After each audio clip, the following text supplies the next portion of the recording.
So we're the Inwerken group. We're doing logistics and augmented reality. Our mentors are Leon Mueller and Radislav Grabos. So Inwerken is a company from Germany.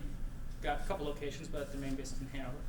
They do a couple things like SAP consulting, which is SAP is a type of entity resource planning, which is basically just using technology and software to manage parts of the business. They do project management, which is just helping other companies manage their projects. They do service and support and Internet of Things innovation, which they work with WSN, which is responsible for the hardware. So for our project, WSN made the sensors, and Inwerken makes the actual software to connect it all together.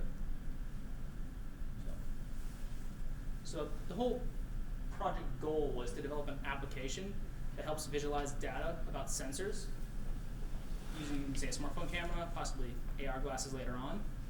So our solution was to make an augmented reality app that you can use a scannable marker system with. You could just scan the marker, and it would pop up data about the sensor and what it's recording. And so.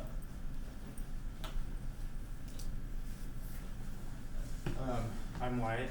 We split our team into two groups, and I'm on the marker team. I was responsible primarily for creating a ViewMark system that we ended up using as our scannable targets in the application. I'm Ethan Nelson. I'm also part of the marker team. I helped come up with designs for markers and looked for the way that generates markers automatically. Same with that. I was on the marker team, and I helped with troubleshooting.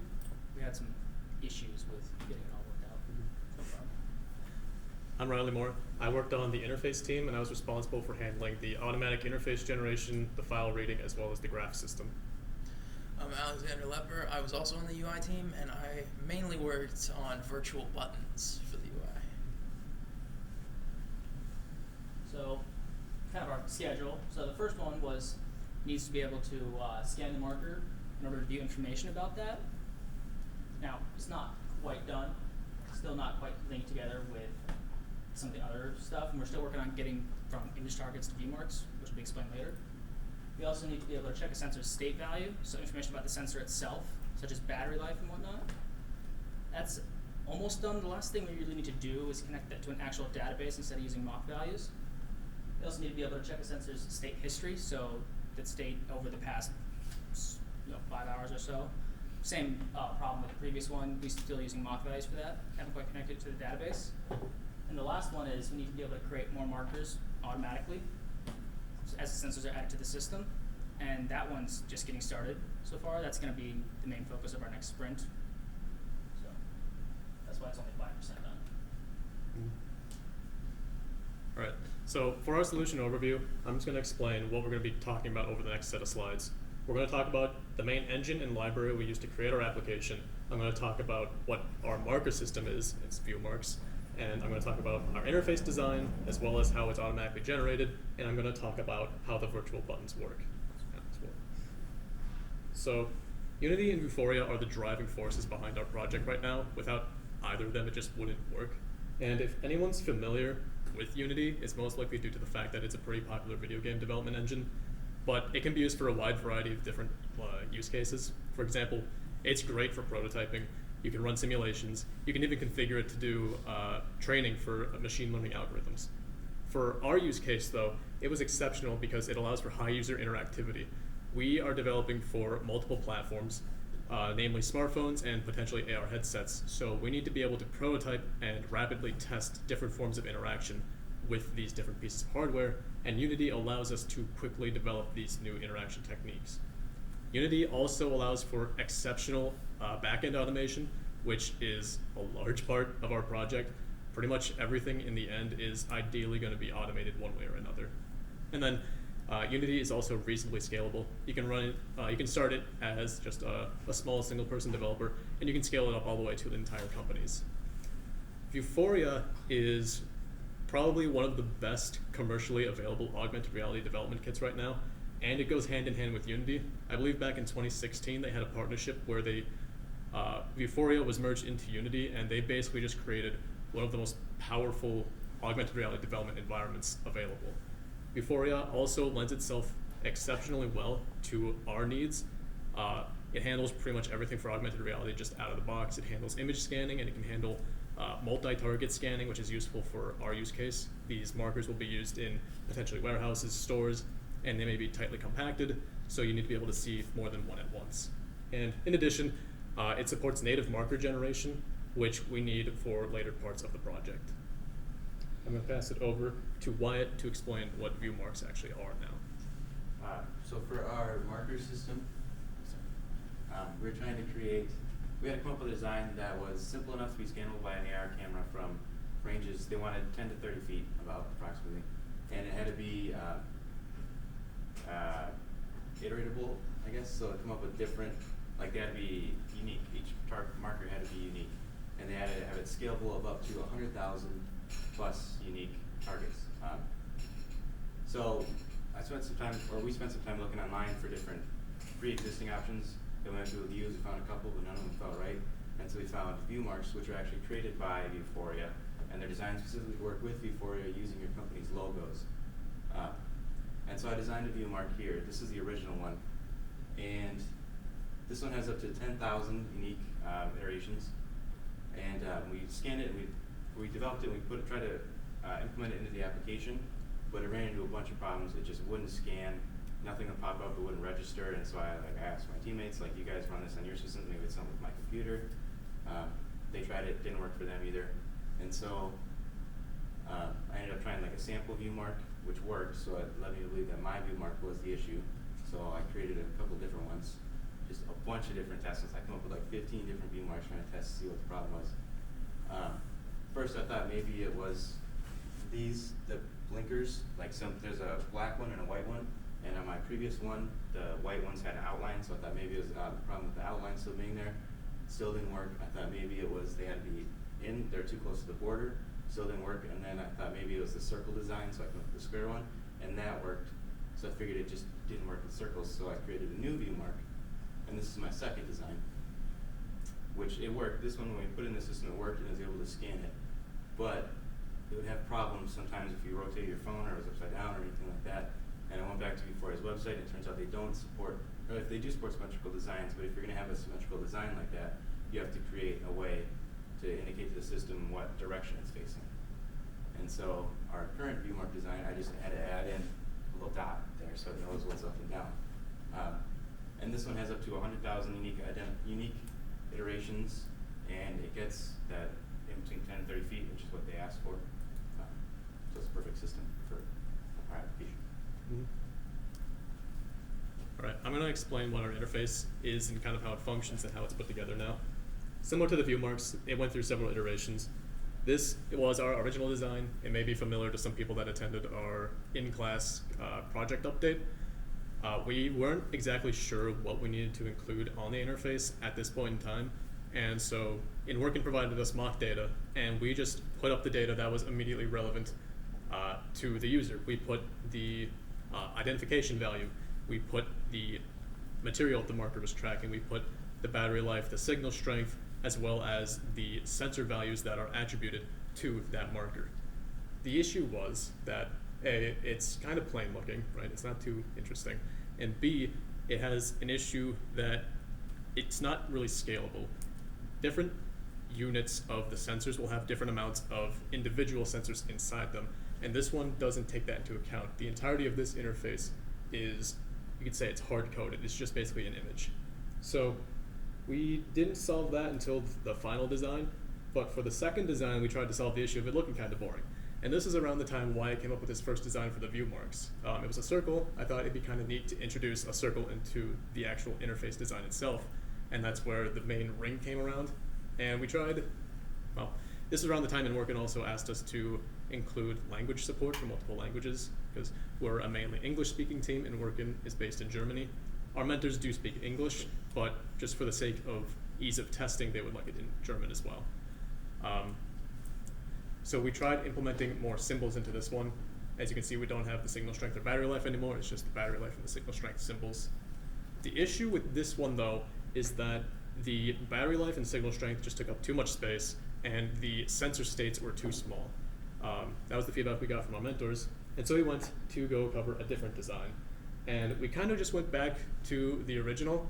It's displays the data succinctly, and it is solving the issue that was introduced in the original interface design. In fact, this one is entirely automatically generated. You can't tell it from this image, but it is. This one also has the history graphs included in it.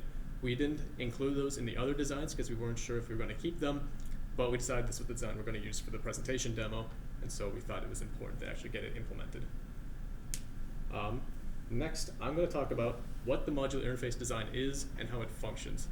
To understand how the modular design works, though, you need to understand what prefabrication is in Unity. Prefabrication, or prefab, in Unity is basically just like a cloning system, right? You have the original object that you want to reuse. You only have one, though, and so it would be difficult to just continuously move it around, and it wouldn't make for being able to scan multiple targets.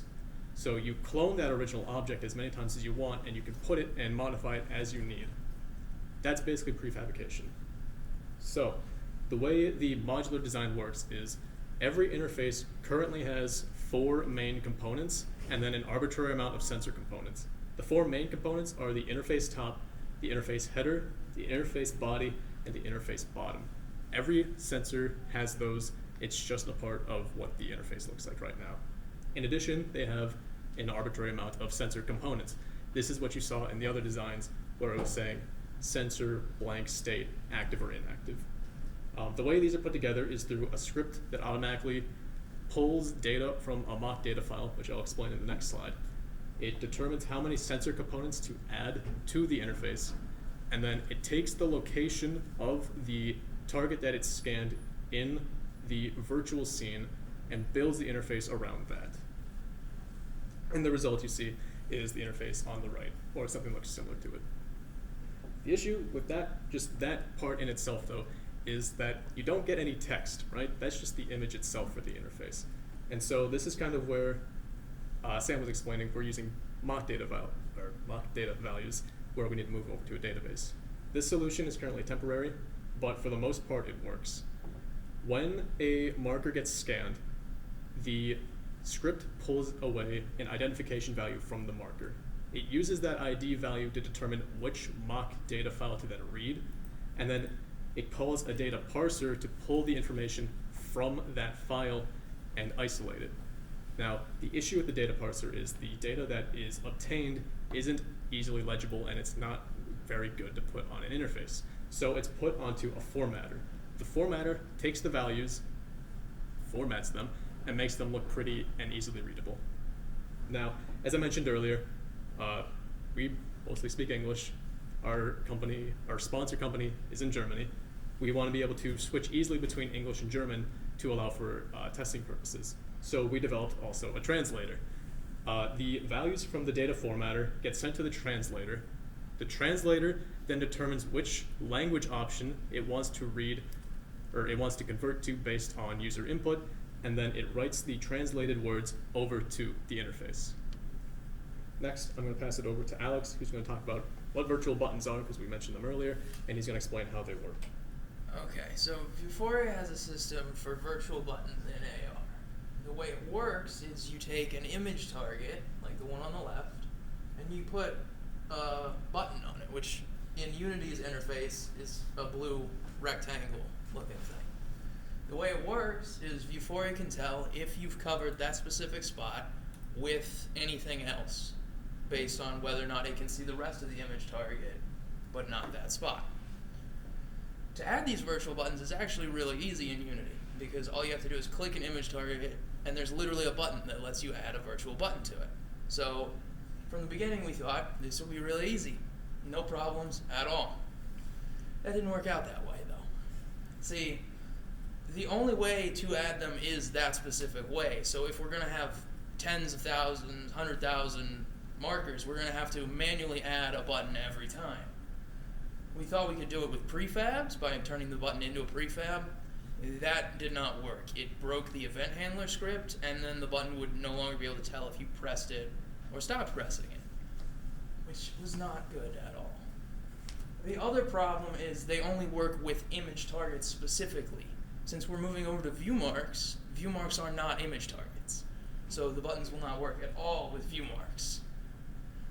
It's really not good. now we actually have a live demo we're going to demonstrate. And for the sake of demonstration purposes, I'm going to just show you these two images, if everyone can see these. This one on the left is an image target. This one on the right is a view mark. For all intents and purposes, on paper they are exactly the same, but in our application they are registered completely differently. Vuforia recognizes this just as an image, whereas this is an automatically generated target. And we have two different demos we're actually going to show. We're going to have one that demonstrates the image targets working with the proper interface and virtual buttons, and then we're going to move over to the view mark demonstration, which is going to demonstrate some of the issues we had with the view marks. So, we have a phone wirelessly connected to the desktop, if that's showing up properly. Nope. Do you have to like get a presentation? Yeah. So, on this phone I have two applications, as I mentioned, one for the view marks and one for the image targets. I'll load up the image target one first. And now, all I need to do is just point the camera at one of these targets, and when it registers the camera, or the target in the camera's field of view, it will understand that that's a target and it will scan it. First though, I want to just show off what the language selection feature is. So, you currently see a hamburger button in the top right corner. If you were to click it, you get a menu that just says language right now, and you're presented with a series of flags representing the language that you will change the interface to. I'll keep it to English just for now, for the sake of demonstration, and I'll show it in German at the very end. So, if I point this at the image target, it will register it, and it will display the interface in augmented reality. You can see this is unit number 2, which means this image target is linked to the mock data value 2. But when we merge this into a database, unit number 2 will be representative of the sensor number 2. The other thing you can do with these now, if I can get it to work properly, is the virtual buttons, which are very finicky at the moment. Oh, there we go. So that's the virtual button actually working. No, why? Why you broken it? You broke it, Wyatt. I didn't know it was a stand. Can you do it? Yeah, you will. I'll give it a try. Come in the middle bit. My fingers aren't long enough. Yeah, this is also a problem with the image targets. There we go. So, as you can see, the graphs pop up when you activate the image target, or the virtual button. And that's just because if you have a lot of these condensed into a small area, you don't want the graphs overlaying each other. If you want to see the history, all you have to do is activate the button. The values on the graphs are also automatically generated, so you can see there's the line graphs with the points on the graph. Those are pulled from the mock value file and read, formatted, and displayed onto these graphs. If you want to hide the graphs, you can either just move the camera away from the interface, or you can try and activate the button again, which, there you go. And then it does support multiple targets in the same view. And if we wanted to, we could try and show the graphs for this one, which you kind of see the issue now, why you don't want to overlay them too closely. This is why we have the graphs hidden by default. So just real quickly, I'll show you the use of the German translator we have. If you point it, you can see everything's been translated to German. The reason why the word case is in the top right isn't in German is because that's pulled directly from the data file. We're assuming that's going to be in German once we actually connect it to the database. And if we do perform the virtual button press, you'll see that the graphs are also read in German. So, next, the demo we have is covering the view marks, and I'm going to hand over to Wyatt to cover. So the view marks operate differently from the image targets, and we actually ran into a lot of problems integrating the view marks with Riley's interface design. They just work differently, and as you can see, their size different, and it just runs into a lot of issues with the spacing and everything like that, which is something I want to figure out. We didn't actually get this working view mark until last week, so we didn't have a lot of time to integrate the two systems together. Riley did all his testing with image targets specifically. But as you can see, it is able to identify this is view mark 2, and this one is view mark 1. That one works, I don't know, they're really weird.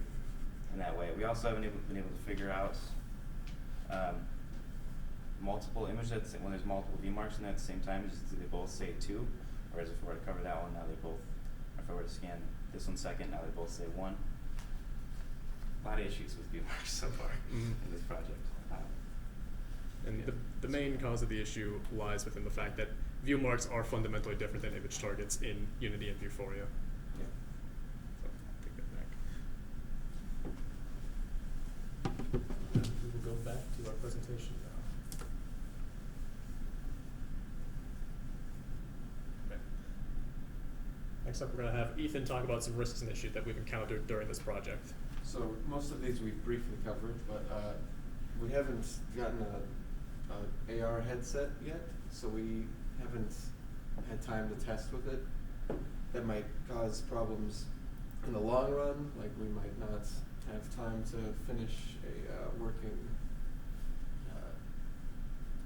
program for AR headsets. We might have to stick with phones, I guess. We obviously haven't been able to, or it hasn't been very smooth to switch from image targets to view marks as covered just now. And the virtual buttons, we still haven't gotten complete handle on those. This also covers a lot of the same stuff. Some of the issues we would like to point out is that this is mostly just a recap, but the main issues that we encountered were just that view marks function differently than image targets, that the view marks had to meet a set of design standards that we weren't aware of, and that Wyatt explained. And when we were designing the original interfaces, we didn't know that we had to have modularity in mind because we were just basing them off of our mock data, and we didn't know that until we were about 2 interfaces in, and Inwerken informed us. And then the last major issue we've just encountered, which has kind of been halting our progress, is Vuforia really likes to crash Unity, like a lot. I think it crashed 25 times in one day. It's bad. Okay. And then the most interesting one, I guess. Our capstone project just sort of disappeared one day. GitLab, sorry. Sort of just like the router marker didn't know what was going on. We didn't know what was going on. But one day it was just, we went to it and it wasn't there. And that's the email we received from This wasn't actually a catastrophic event though, because we did have local files of the project saved. They just weren't as up to date as the versions on our GitLab. Pretty much all we lost was just some code documentation and refactored code. Everything still worked. The code just kind of looked gross. All right. Last few set of slides we have is just kind of a reflection on the project so far. The first one, we're going to talk about our velocity based on the user stories that Sam explained in the beginning. The first 3 user stories are kind of generalizations of all the features that you saw in the interface demo, and we thought they were going to be reasonably easy. With the first one, there was Vuforia, right? Vuforia, as I mentioned, out of the box is supposed to scan targets just automatically. That worked, and then we tried moving over to view marks, and that tacked on probably another at least 20 recorded hours of work, which is why the recorded user story points went from about 3 to 20. The next 2 talk about the interface design, and that's mostly just the result of going over multiple interfaces, having to change temporary design solutions, and then recreating the modular interface design, which tacked on probably an extra dozen or so hours for both the interface itself as well as the graph system. And then for that last user story there that talks about automatically generating markers for the users, we had to dedicate a lot of time to working on the other 3 user stories you see there that we weren't able to spend as much time working on that user story as we would have liked. We pretty much researched the API and how to do it. We just couldn't dedicate the resources to actually implementing the system. So we just have a brief review of some of the things that went well and some of the things that were posing challenges to us. Some of the things that went well is that pretty much all of the interface functionality has been implemented. The only issue now is just merging it into the ViewMark system. The project is easily capable of supporting multiple languages and is expandable to include more than just English and German. And we learned a lot about the importance of planning early for long-term projects.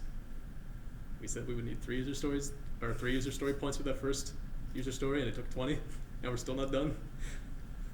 For difficulties, tasks that we thought were going to be easy kept getting more and more difficult. The issues kept compounding, and we had to spend more time working on them. Our temporary solutions kept changing. Another example of this coming up soon is the mock data values are going to be scrapped completely and replaced with the database values. And then the last difficulty that we're facing, and we're going to have to face in the future as well, is that scalability for things such as view marks and virtual buttons is currently an issue. The next steps for the project currently is to interface Inwerken's sensor database with our current system. We're going to hopefully create a system for generating the view marks, and we're going to do our best to do that. It's looking right now that we might have to make a second application to do that, because it'll be a real hassle to actually, even for the user, to do it in an augmented reality application. And then the last thing we need to do is find a way to test and build our application on augmented reality headsets. That's all we have for our presentation. Does anyone have any questions they'd like to ask? Yeah, about the virtual buttons. I'm Yeah. wondering why you would use virtual buttons instead of like a button on the actual UI on the app on the phone. Mhm. And then you mentioned virtual reality headsets, but what if you're not able to do that? Are you going to go back to using like a regular button in the app instead of a virtual button? Good point. So as you saw during the demo, we did have a button that was on screen you could tap, and then there were the virtual buttons. The reason we're trying to move explicitly to virtual buttons is because it will allow for the interface to work on any device, especially the augmented reality headsets.